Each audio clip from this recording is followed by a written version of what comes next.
அனைவருக்கும் வணக்கம். கள்ளக்குறிச்சி மாவட்டம் சடையம்பட்டு கிராமம் இயற்கை விவசாயி பொற்செழியன். இது பார்த்திங்கன்னா நம்ம இப்போ மீன் அமிலம் ரெடி பண்ணுறோம். மீன் கழிவு 25 கிலோ, சாணி பாசி கரைசல் 15 லிட்டரு, நாட்டு சர்க்கரை 10 கிலோ, 200 லிட்டர் பேரலில் அதை எல்லாத்தையும் போட்டுவிட்டு அந்த 200 லிட்டர் பேரல் முக்கால் அளவுக்கு தண்ணி ஃபுல் பண்ணிக்கணுங்க. காலையிலையும் சாயந்தரமும் நல்லா நம்ம கலக்கி விடணும்.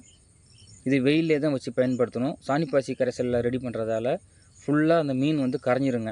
காலையிலையும் சாயந்தரமும் நல்லா நம்ம கலக்கி விடணும். இப்போ இது பார்த்திங்கன்னா இன்னையோட 11 நாள் ஆகுது. நம்ம அந்த போட்டோம் இல்லைங்களா மீன், அந்த மீன் கழிவு ஃபுல்லாகவே கரைஞ்சிடுச்சு. இந்த சாணி பாசி கரைசல் ரெடி பண்ணும்போது பார்த்திங்கன்னா மீன் ஃபுல்லாகவே கரைஞ்சிருங்க. இதை நம்ம ட்ரிப்பில் கொடுக்கும்போது ட்ரிப்பில் அடைக்கிறதில்ல, ஈஸியாக ட்ரிப்பில் விடலாம். ஒரு ஏக்கருக்கு 4 to 5 லிட்டருக்கு கொடுக்குறேன்.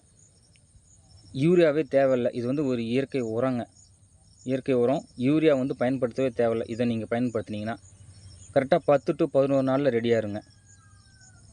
நன்றி, வணக்கம்.